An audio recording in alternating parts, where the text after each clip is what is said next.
Welcome back everyone to my second playthrough of Final Fantasy I for the Nintendo Entertainment System. In the last episode, Albert, Beez, Chip, and Nichols defeated the pirates that were plaguing Provoca here, and they got their ship. So now they can sail across the ocean and go to Elfland, where they were told that the prince there has the key to unlock the treasure vault in Conaria Castle. But before deciding to go across the sea, I spent some time fighting some enemies. I wanted to gain some money to buy some equipment, so I ended up buying 2 iron armors for Bert and Beez. I got 2 wooden shields for Bert and Beez, and gloves for everybody. I traded the cap down from Bert to Chip, because in Elfland we'll be able to get caps, and we'll be able to get another cap for Nichols, and we'll be able to get wooden helmets for Albert and Beez there. So on the status screen there, I gained a level, and that put Bert and Beez at 32% with their hit percentage. That means now they're going to get a second attack. So sometimes you'll see when they attack, it'll say like 2 hits, and that'll really help us defeat enemies. Because we're going to have to grind for some more gold and levels around Elfland. So I said there was a field to the east of Elfland that had a bunch of ogres in it, so that's where we're doing a lot of leveling. So we got these Kazoku here, that's Japanese for pirate. They give a lot of gold, but we'd rather be just farming the ogres because they give better experience. So, because experience is also going to be very important, because the next big dungeon that we have to go to, the Marsh Cave, it's a big step up in challenge in the game. So, levels will definitely help. I'm also going to have to buy a bunch of Pure Potions.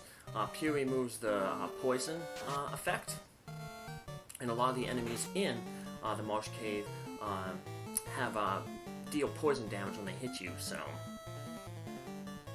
quite a few enemies in that cave that deal status effects. Poison, dark, paralysis. Dark is bugged, so it doesn't really matter, but paralysis can be annoying because it prevents your characters from acting out, and of course that means they're getting hit and not defeating the enemies. So luckily though, with all the armor that we've gotten on Bert and Beez, they'll be pretty good at tanking hits, physical ones at least. Another new enemy here, like the Sea Hag. Then unfortunately this party doesn't have magic, so we can't use like a lightning spell to just tear through these sea enemies. Might also cause some issues in the Marsh Cave. There's a few enemies that have really high physical defense, so it'll be tough to hurt them with our characters, because we don't have any magic to use against them.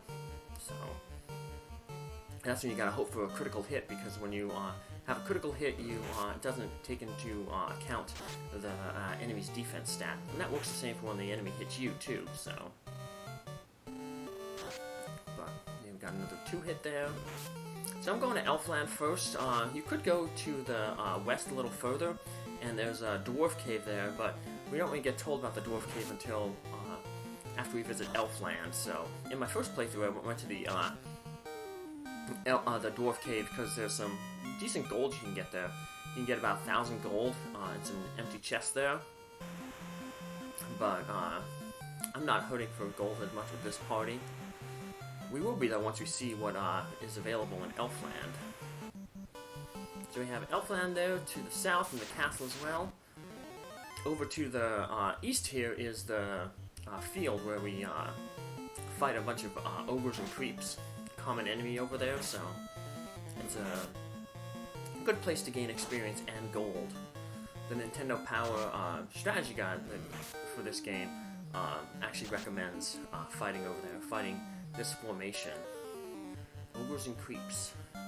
I prefer fighting 2 ogres because the second ogre gives more gold and experience than the 2 creeps. But you can run into ogre 3 creeps. So, but like I said, the best is when you run into like 2 ogres. So, but I'll be doing all that level grinding off screen. There's the Peninsula of Power that I was able to use with my first party. that's because that party had magic, and there's a lot of enemies in the Prince of Power that are weak to fire and the harm spell because they're undead. We will not get that multi-targeting spells. So yeah, this party up the creek without a paddle, up the Peninsula of Power without magic. So we'll have to just doing the long grind over here in this field. So, but I just want to see if I can get into another encounter with a bunch of ogres here. And I didn't, but yeah, that's what I'll be doing my level grinding. So, we have another new enemy here, the Asp. As you can see, they have a poison touch, which means that if they hit you, they can inflict a poison status on you. So, don't do a lot of damage, but the poison is what is really annoying. So, poison, like I said, every step you take, it reduces 1 hit point, and it makes an annoying buzzing sound. And another annoying thing about poison is it rearranges your party order, so it puts the person who's poisoned in the back row, in the last slot. And usually the person who's getting poisoned is the person in the first slot. We want them in the first slot, so you have to rearrange your party, so kind of annoying. Astos put the prince to sleep. Please save him. Same thing. So this is the elf castle. Up here we have the sleeping elf prince. Easy. Oop. Took 1 step too far over. For 5 years, the princess slept under Astos' spell. Only the herb can wake him.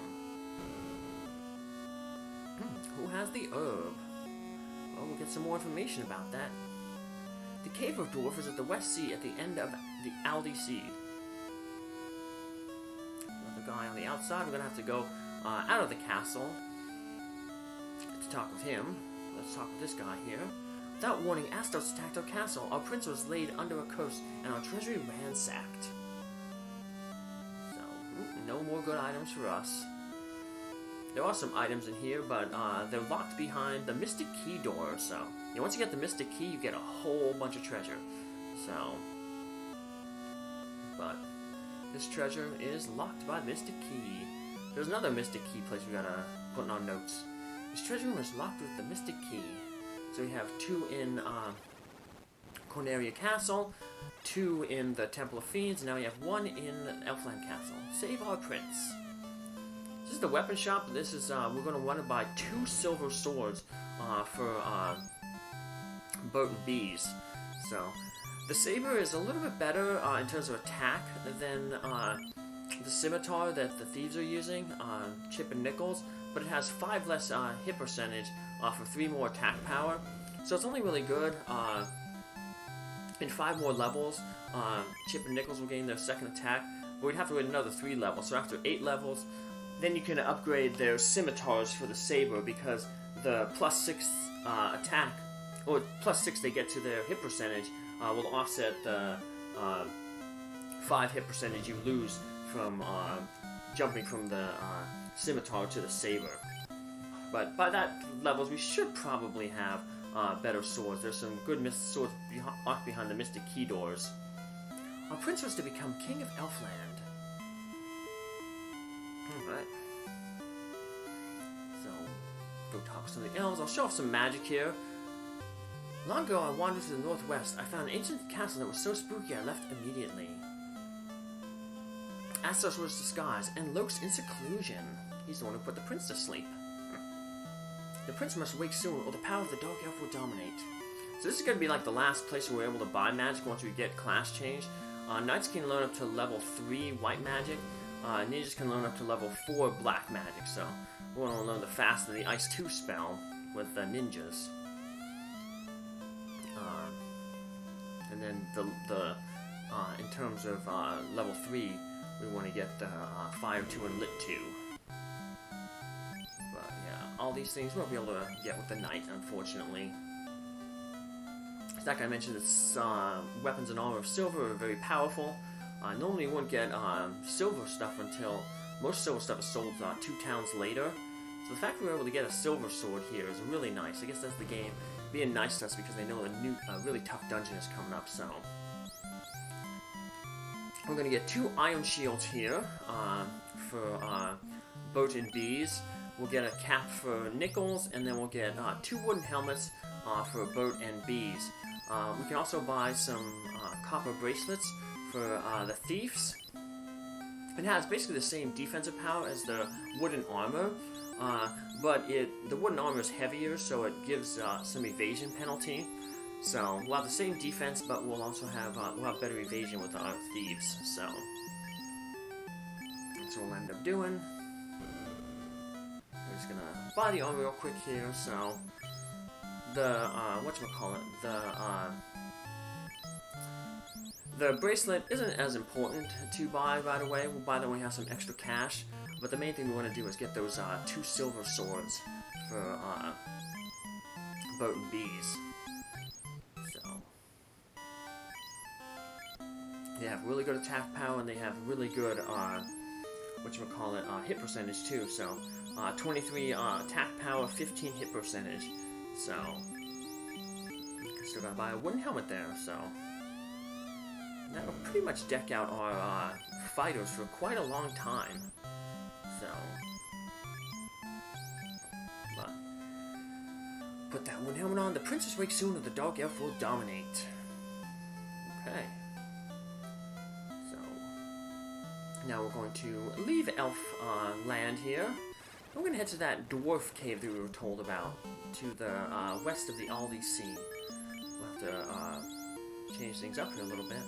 A sense of compulsion, I like to have more stuff in the same area, so see, armor's in the upper left, below that's the hat, upper right is the gloves, and then shields will be in the lower right. Eventually the thieves will be able to get shields when they become ninjas. So it's really hard to see, but there's a little blinking light in the northwest. So it's going to head west.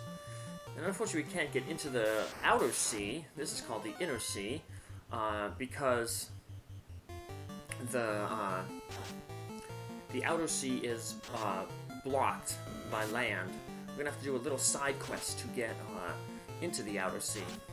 And we're gonna learn a little bit of that side quest when we visit the dwarves. So, but I can also show it off a little bit here. So, to the north here, we have a really narrow strip of land there. See, if I press start, it disappeared. That's because that tile isn't permanent. After we complete this little side quest, we'll be able to have that piece of land destroyed, and then that'll give us access to basically almost the rest of the world. I say almost because we won't be able to go to places in the north, because remember, the north doesn't have any ports. You can only dock your ship at a port. Well, here's the dwarf cave. Let's talk about the industrious dwarves. Hooray!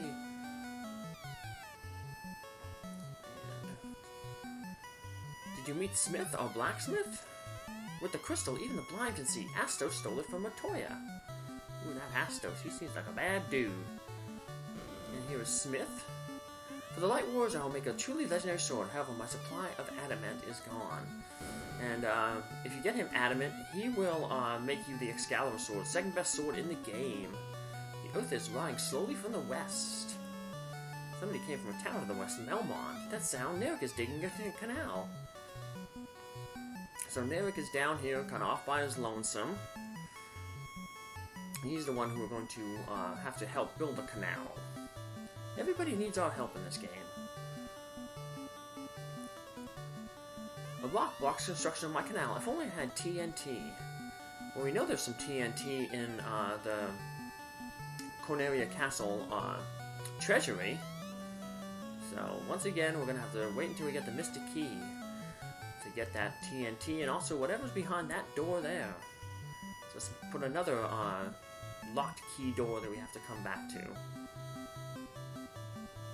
So, in the meantime, let's go finish talking with the rest of these dwarfs, and there is some treasure that we can get in this cave.